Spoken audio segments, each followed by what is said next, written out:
Assalamualaikum warahmatullahi wabarakatuh. Waalaikumsalam warahmatullahi wabarakatuh. Alhamdulillah, alhamdulillahilladzi lam yazal 'aliyya wa lam yazal fi ulahu saniyya qudratun min bahri sudihi tamla'ul arda rayyan wa nadratun bi 'aini rahmatihi tasirul kafiru waliyya.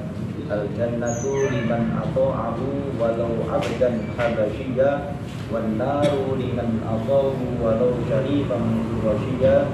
Qala Allah ta'ala fi kitabihil karim tilka jannatul lati nuridu min ibadina man kana taqiyya. Amma ba'd. Bapak-bapak, ibu-ibu, bapak, mas-mas, khusus pada Bapak Yayat yang dikeluarkan di nama saya ini. Alhamdulillah kita bertemu lagi dalam keadaan sehat walafiat. Semuanya sehat ya. Alhamdulillah, ini kenikmatan yang luar biasa. Ini sebetulnya kita ini mempunyai nikmat di akhir zaman ini. Yang terbesar adalah kita ditakdirkan Allah menjadi umatnya Nabi Muhammad Sallallahu Alaihi Wasallam. Karena banyak nabi dan bahkan semua nabi. Kan ada ulama yang catat ada sekitar 12 nabi itu yang betul-betul minta sama Allah ini dijadikan umat Nabi Muhammad Sallallahu Alaihi Wasallam. Begitu mulianya. Nabi yang paling mulia Nabi Muhammad Sallallahu Alaihi Wasallam. Sehingga umat yang paling mulia ya umatnya Nabi Muhammad Sallallahu Alaihi Wasallam. Kita sebagai umat Nabi Muhammad ini disebutkan kitabnya Al-Quran. Ya. Mana setiap bulan paginya alhamdulillah diadakan khataman.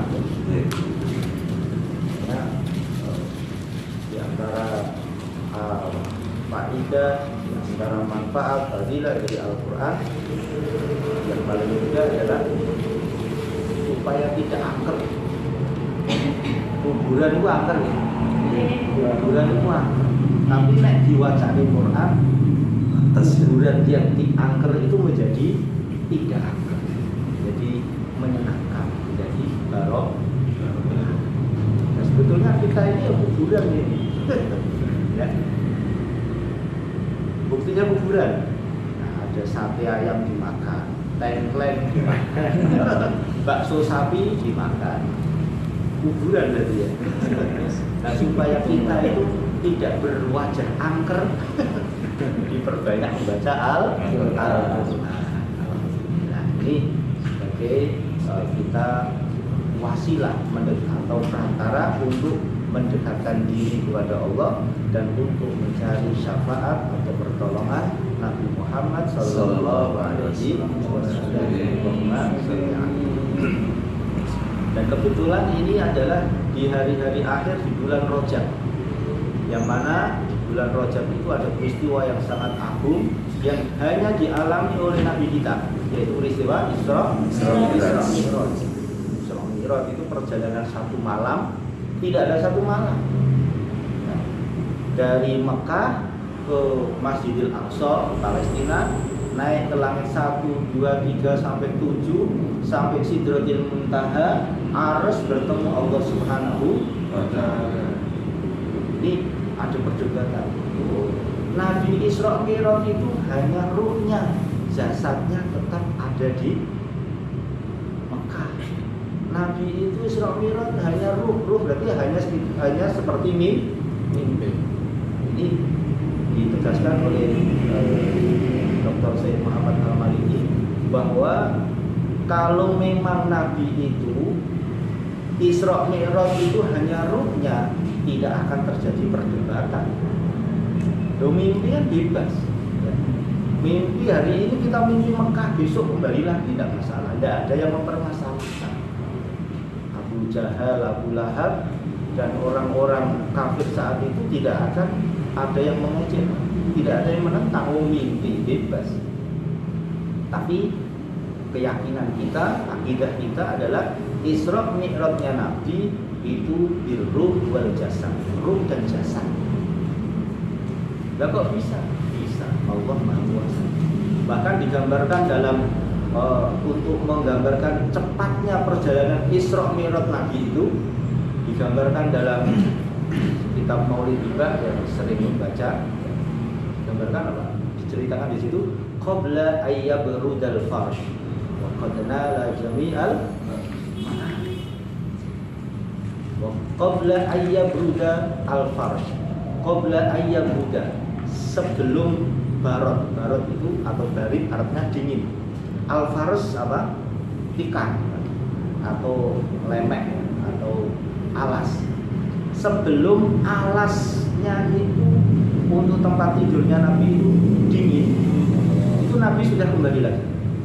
Kita dulu di sini ya, ini dingin. Terus kita tidak di sini. Tempat bekas kita duduk, tempat bekas kita tidur biasanya anget ya. Ya. Yang paling hangat anaknya agak jadi Pak. Ya. April. Lebih seksi. Bahkan saking untuk menggambarkan saking cepatnya peristiwa Isra Mi'raj itu, ya, dalam kitab kita itu apa? Qabla ayyabrudal al-farsh, sebelum tempat tidur atau tempat duduknya Nabi di Mekah itu kembali dingin lagi. Jadi masih hangat. Kita duduk di sini hangat, kita pergi nanti hangatnya lama-lama jadi dingin. Jadi sebelum dingin kan Nabi sudah kembali. Betapa cepat. Wa qad nala jami'al mahal. Akan tetapi dengan waktu yang sangat singkat, dalam waktu yang sangat cepat itu Nabi mendapatkan banyak pengalaman. Nabi mendapatkan banyak oleh-oleh. Nabi banyak mendapatkan ilmu, dan yang menjadi paling inti adalah Nabi mendapatkan perintah sholat 5 waktu. Nabi Isra Mi'raj itu sampai orang-orang yang setelah Nabi kembali ke Mekah dari Isra Mi'raj itu orang-orang yang asalnya iman, ada yang murtad, banyak karena peristiwa itu. Ya, kembalinya dari Isra Mi'raj Nabi terlihat sedih. Ya, Abu Lahab ini mendekati Nabi, bukan menghibur, tapi ingin mencari tahu apa yang menyebabkan Nabi ini sedih. Nah, ditanya terus, kemudian Nabi cerita, tadi malam saya dari Palestina, dari Masjidil Aqsa, terus kemudian Isra Mi'raj dan seterusnya, yang cerita Isra Mi'raj yang sudah sangat kita kenal itu. Nah, Abu Lahab kemudian seakan-akan ingin membantu. Oh begitu ya, sudah. Nah, saya undang orang-orang ya, karena hal ini jelas tidak masuk akal. Saya panggil orang-orang, nanti kamu cerita. Orang dipanggil, Nabi disuruh berada di tempat yang agak tinggi, belum ada mimbar ya, yang agak tinggi, terus Nabi cerita. Dengan cerita itu kemudian orang-orang ada yang mengatakan langsung mengambil sikap murtad. Wah, ini tidak masuk akal. Ini Nabi yang ada yang mengatakan gila, hilang akal, ngelamun, menghayal dan lain sebagainya. Akhirnya cerita ini disampaikan kepada sahabat Nabi yang paling dekat, Abu Bakar As-Siddiq. Nah, ya Abu Bakar, itu temanmu itu seperti ini. Yang cerita siapa? Yang cerita Muhammad. Kalau yang cerita Muhammad jangankan seperti yang diceritakan, lebih dari itu, bahkan sampai ke langit, bahkan sampai lebih selebihnya saya percaya. Maka saat itu Abu Bakar diberikan gelar Nabi As-Siddiq, orang yang selalu membenarkan dakwah khabar wahyu dari Nabi Muhammad SAW. Kita tidak tahu adegan kita hidup di zaman itu. Saat itu transportasi media belum secanggih sekarang. Mana mungkin dalam waktu yang sangat singkat itu Nabi bisa kembali lagi ke Mekah dari Palestina, bahkan dari langit. Perjalanan normal naik unta itu 1 bulan berangkat, 1 bulan pulang, 2 bulan. Ini kok tidak ada 1 malam. Wah, ini ngelamun, ngelantur. karena menggunakan akal mereka. Terus kemudian Nabi mendapatkan perintah sholat. Mendapatkan perintah sholat pertama kali 50 waktu. Bayangkan 50 waktu. Kemudian Nabi turun, ketemu Nabi Musa dalam kisahnya itu. Ketemu Nabi Musa, tidak kuat, minta diskon sama Allah. Kalau bahasa kita, umat saya saja yang kuat itu tidak mampu melakukan sholat 50 waktu, apalagi umatku yang kecil-kecil. Nah, tidak kuat itu. Akhirnya naik lagi. Kita keringanan dosa dari Allah, hanya dikabulkan dikurangi 40. Terus kembali lagi berapa? 40. Kembali lagi kurang. Hanya kurangi 55. Sampai terakhir masih 5. Ditanya lagi Nabi Musa, berapa waktu perintah sholatnya? 5 waktu. Dan umat nanti umatnya banyak yang meninggalkan nanti. Minta kurnian lagi. Nabi malu. Andai kan Nabi kembali lagi mungkin tidak ada sholat. Bayangnya kenapa Nabi kok tidak mau ya? Kalau mau ya nanti tidak ada waktu, tidak ada sholat. Nah, perlu kita ketahui bersama bahwa awwaluma yuhasabu yaumal qiyamah as-sholat. Fa in saluhat sa'iru amalihi wa in fasadat sa'iru amalihi al-hadis au. Jadi pertama kali nanti yang akan dihisab, yang dilihat, yang dihitung oleh Allah nanti di akhirat adalah sholatnya. Sholatnya bagaimana? Fa'in saluhat sa'iru amalihi. Apabila sholatnya ini benar, sholatnya ini bagus, sholatnya ini tepat sesuai syariat, maka saluhat sa'iru amalihi. Amal-amal yang lain dianggap baik. Istilah dianggap baik itu belum tentu baik, tapi sudah dianggap baik.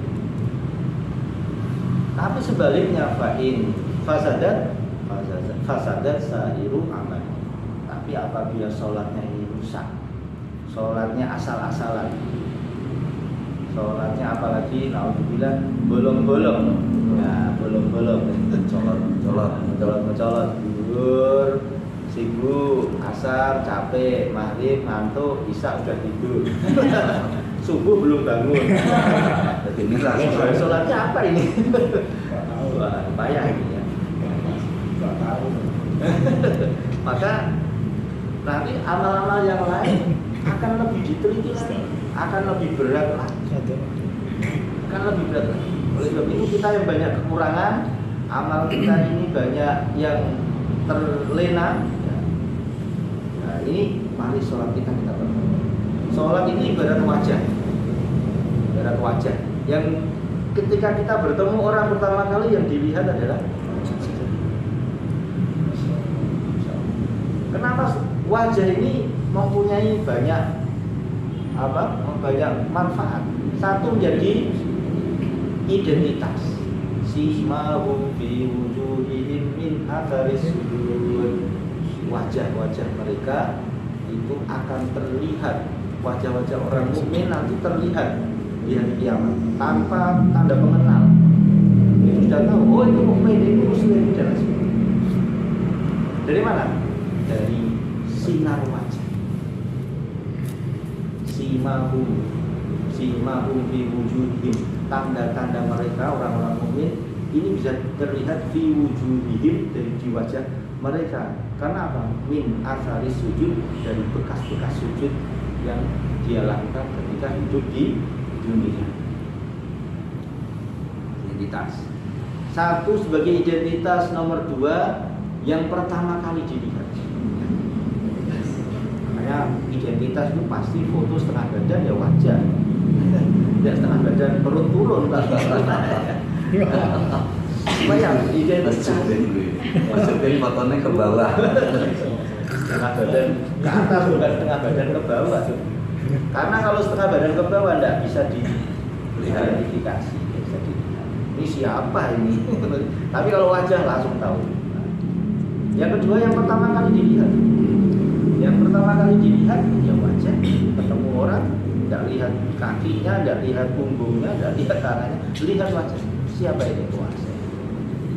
Wajahnya baik, wajahnya bagus, ya.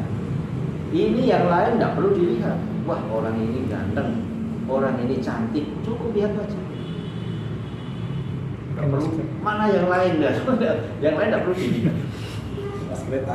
Dianggap baik ya. Tadi jika sholatnya baik, maka seluruh amal dianggap baik. Kira-kira seperti kita hidup dunia ini. Jika wajahnya baik, maka seluruh tubuhnya dianggap baik. Meskipun mungkin dalamnya tidak tahu ya. Nah, itu dianggap baik. Kenapa? Wajahnya baik. Dan sebagai bentuk bahwa kita ketika melakukan sholat itu, ini betul-betul termasuk orang yang menegakkan as-sholatu lima juti faman aqamaha faqad aqamaddin wa man tarakaha faqad hadamaddin. Barang siapa yang menegakkan sholat berarti menegakkan agama. Barang siapa yang meninggalkan sholat merobohkan agama. Ini oleh-olehnya apa? Oleh-oleh Isra Mi'raj Nabi Muhammad SAW. Nah, yang sholat 5 waktu ini tentunya ada berbagai macam syarat rukun yang harus dipenuhi supaya sholat kita ini betul-betul sesuai dengan syariat. Karena setiap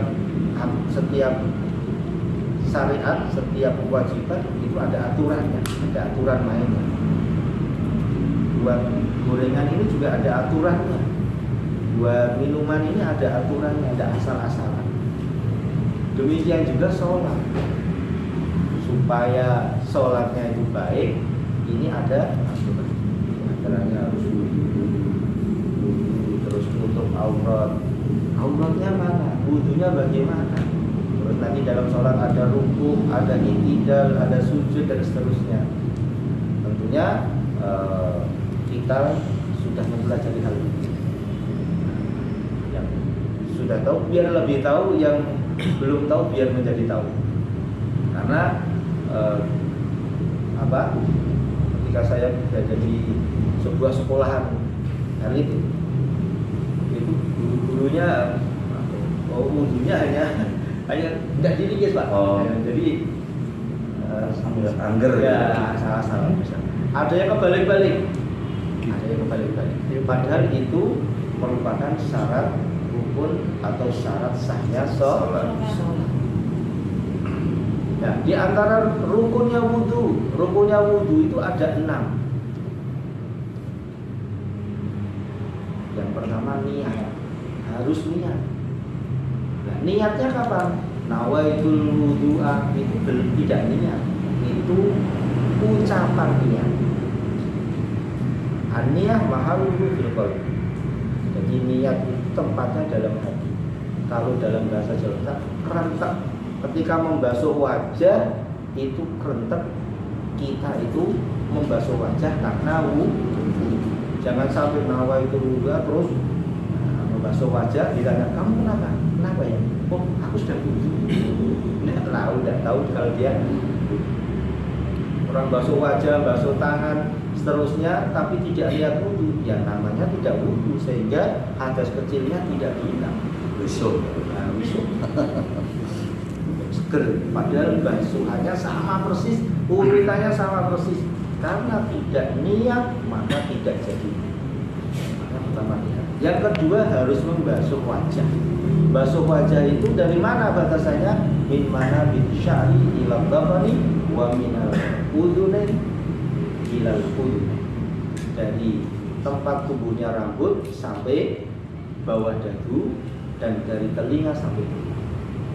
Jangan hanya hidungnya saja. Basuh hidungnya saja, itu tidak wudu itu. Jadi basuh hidung. Tempat tumbuhnya rambut sampai bawah dagu, telinga, ini harus kena air semua.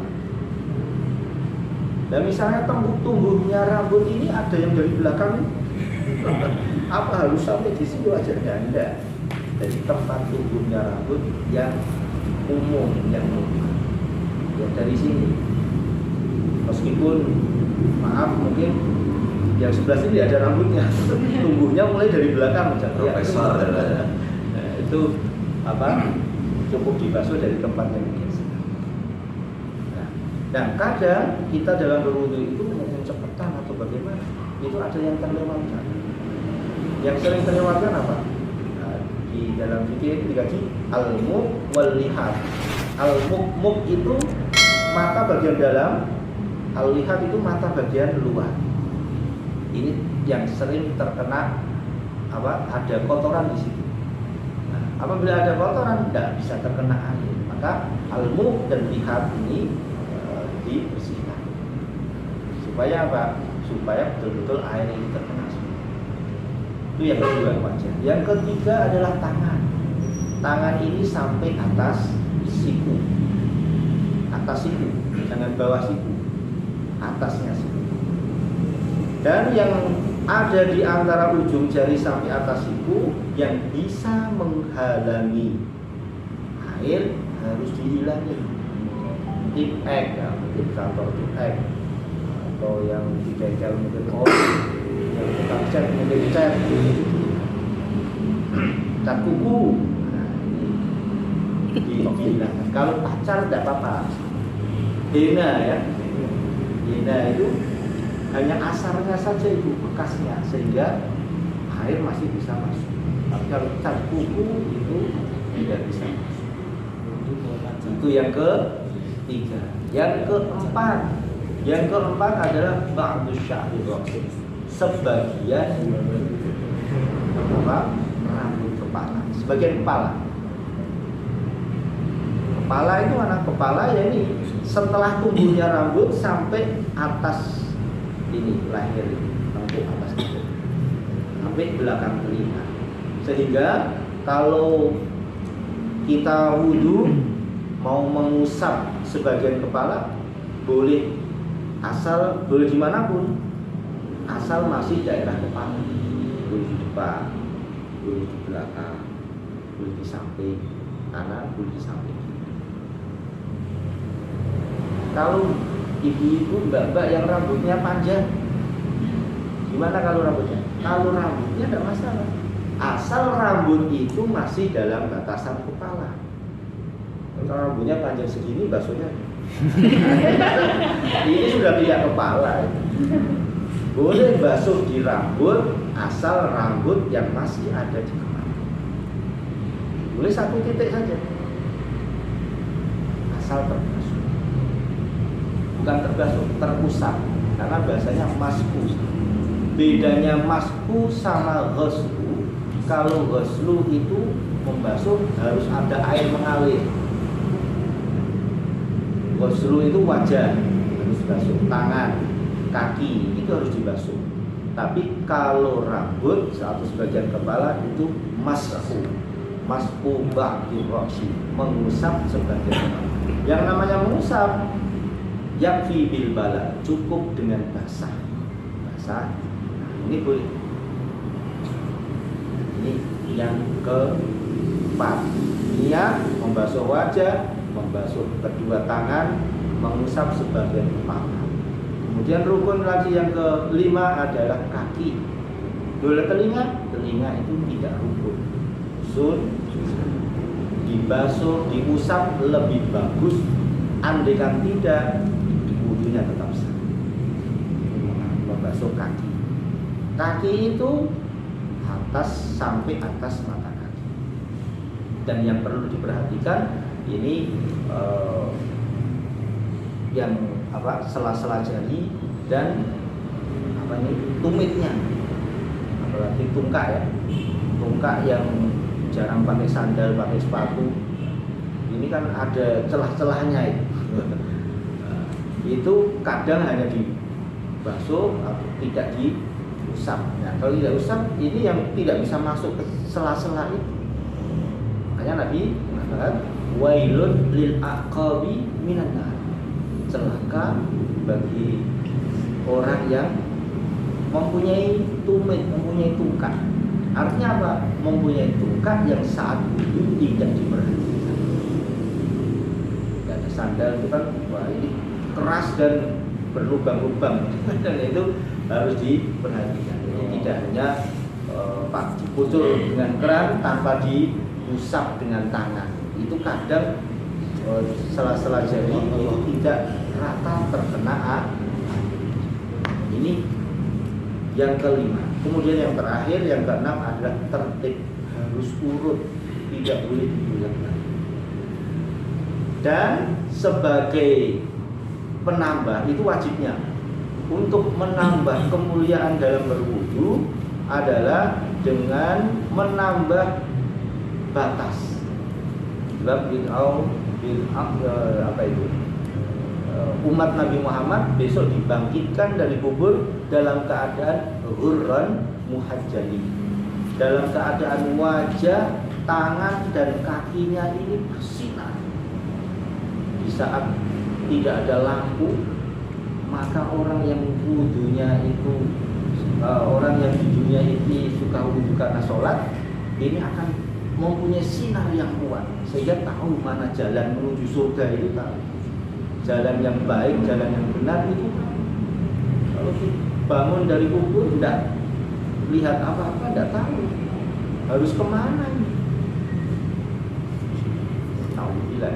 Jadi kalau orang-orang yang di dunia ini wudu, sholat, ini bangkit dari kubur sudah bersinar, ghurran muhajjalin. Maka kata Nabi, jika kamu bisa menambah ukurannya, bisa menambah batasan wudu, maka tambahlah.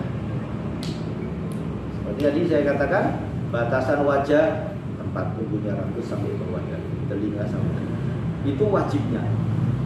Bisa kalau kita ingin sinarnya itu lebih ditambah, tangan sampai atas. Kalau sinarnya ingin ditambah lagi, ya basuhannya ditambah sampai pangkal tangan, supaya sinarnya lebih sedikit. Kepala cukup dengan sebagian titik yang ada di kepala. Maka sunnah untuk mengusap kepala itu mengusap seluruh kepala dengan cara jempol ini taruh ke kanan kiri terus diputar ke belakang, balik lagi. Sinarnya begitu besar. Kalau satu titik ya kelip-kelip dong. Wah, ini masih tidak jelas tuh jalan. Kaki juga demikian. Wajibnya sampai atas mata kaki, tapi akan lebih baik lagi apabila ditambah sinar supaya lebih terang lagi sinar. Sholat itu dimaksudkan sebagai wasilah perantara kita untuk mendekatkan diri kepada Allah. Alhamdulillah kita sebagai umat Nabi diberikan kewajiban sholat. Tidak bisa dibayangkan andaikan tidak ada sholat, pasti kita banyak lupa. Wong sholat saja banyak lupanya. Andaikan tidak ada kewajiban sholat, mungkin tidak akan tahu waktu dan akan sering lupa kepada Allah Subhanahu wa Ta'ala. Padahal kita sebagai hamba Allah diciptakan Allah ini hanya untuk beribadah, hanya untuk beribadah. Kata-kata illa itu pentaksis, jadi hanya untuk beribadah. Berarti harus sholat terus, harus baca Quran terus, harus di masjid terus? Tidak. Apapun aktivitas kita itu kita niatkan sebagai ibadah. Hanya ada ibadah mahdhah, ibadah yang murni ibadah seperti sholat, zikir, itikaf, baca Quran, itu puasa, itu ibadah yang murni, namanya ibadah mahdhah. Ada ibadah yang ghairu mahdhah, ibadah yang tidak murni ibadah, tapi aktivitas sosial, interaksi sosial, terus pekerjaan dan lain sebagainya. Atau kalau kita niatkan sebagai ibadah, maka semuanya akan menjadi ibadah. maka filosofi apa namanya ini jari ini sebagai bisa kita pahami ya. Jadi ada jempol, ibu jari, ada telunjuk, ada jari tengah, ada apa ini? Jari manis, ada jari kelingking. Ini masing-masing punya arti. Ini ibu jari, kalau istilah Jawanya itu apa ini? Kuku ponco noko. Apa? Kuku ponco.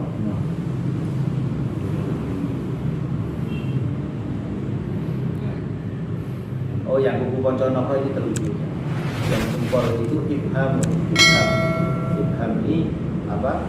Jempol. Ini lambang keikhlasan, lambang kesabaran, lambang keikhlasan.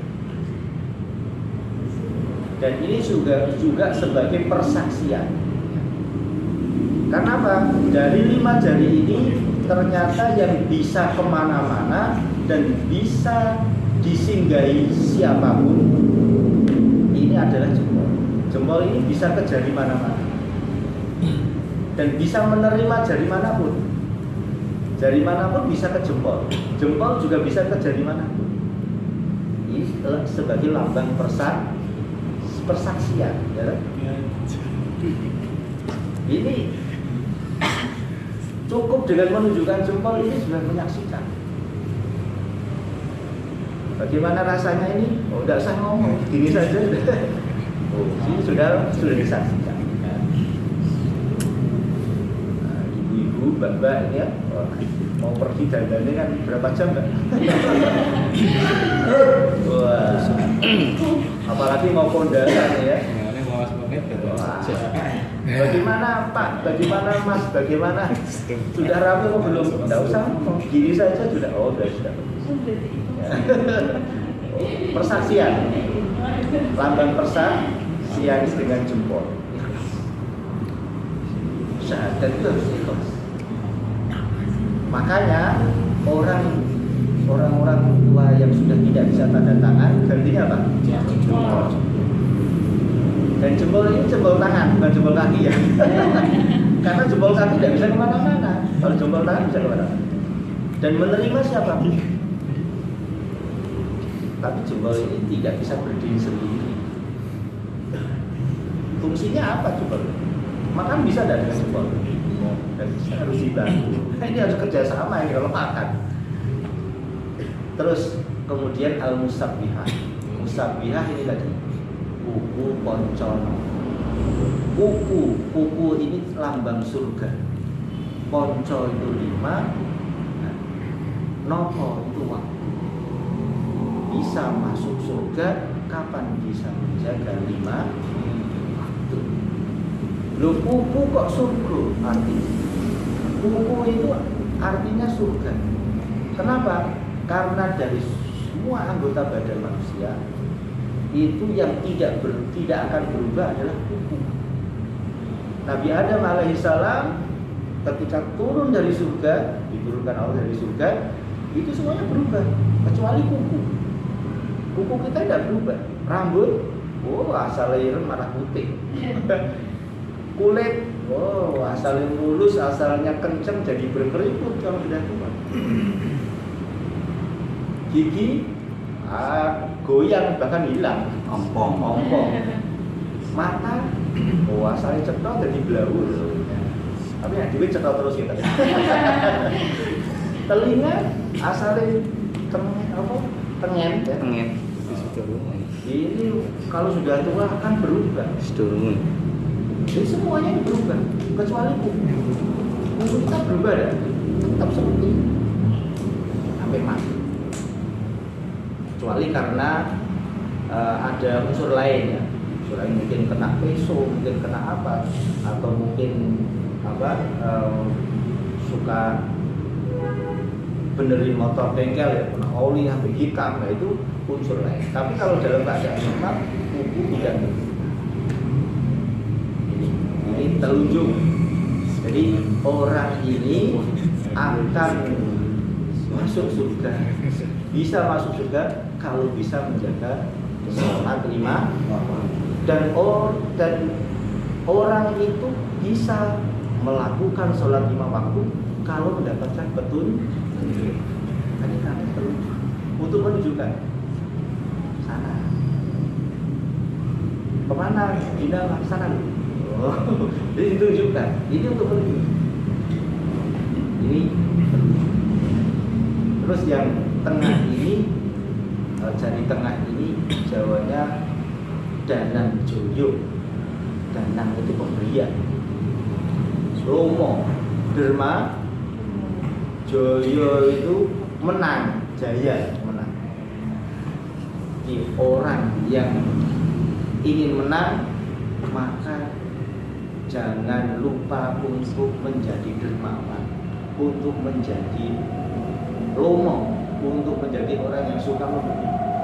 Ini paling unggul ini. Yang lain kalah. Paling menangan, soalnya suka memberi. Kemudian yang apa? Yang selanjutnya yang keempat ini adalah jari manis. Jari manis ini lambang orang yang bijaksana. Jadi simbol keindahan. Hanya pakai cincin di mana? Di jari manis sama di jempol. Umumnya ada di jari manis meskipun ada yang di kelingking. Terus kelingking ini lambang rakyat kecil. Lambang rakyat kecil. Ya, rakyat kecil ini tidak bisa kemana-mana. Mau ke yang manis saja susah. Bisanya ke pimpinan. Ini mau ke susah ini. Nyeblos. Makanya rakyat kecil yang butuh hal-hal yang tidak enak, yang kotor. Wah, untuk apa? Untuk bersihin kuping pakai jempol gimana? Meriksa sandok. Oh iya, meriksa sandok. Iya, sandal doknya mau dulu. Pakai jempol atau pakai jendek ini? Pakai jempol. Meriksa sandok pakai jempol ya semaput kita ya. Ini adalah lambang saja. Dan tadi semuanya ini tidak akan bisa berfungsi, tidak akan bisa berdiri sendiri-sendiri kecuali jika mau bekerja sama. Oleh sebab itu, kekuatan akan timbul, kejayaan akan menjadi akan di tangan kita apabila ada persatuan. Sehingga kita bisa mengambil gorengan ini dengan gampang. Kita bisa memegang gelas, kita bisa memegang apapun dengan mudah, kuat apabila bersatu. Kalau hanya dua saja ya bisa, tapi tidak kuat. Makan 3 jari bisa, tapi kan suwi. Tapi kalau 5 kan nggak mantap. Ini filosofi. Yang intinya 5 waktu ini berkaitan dengan Isra Mi'raj. Mari kita bersama-sama menjaga dengan baik, jaga waktunya, jangan sampai keluar waktu, jaga syarat rukunnya, syarat sahnya dan sebagainya. Ini momen Isra Mi'raj ini semoga bisa menjadikan keberkahan bagi kita. Amin. Dan kemudahan kepada kita untuk menjalankan sholat 5 waktu. Amin. Amin. Demikian yang mungkin sore ini saya sampaikan. Kurang lebihnya mohon maaf. Wassalamualaikum warahmatullahi wabarakatuh.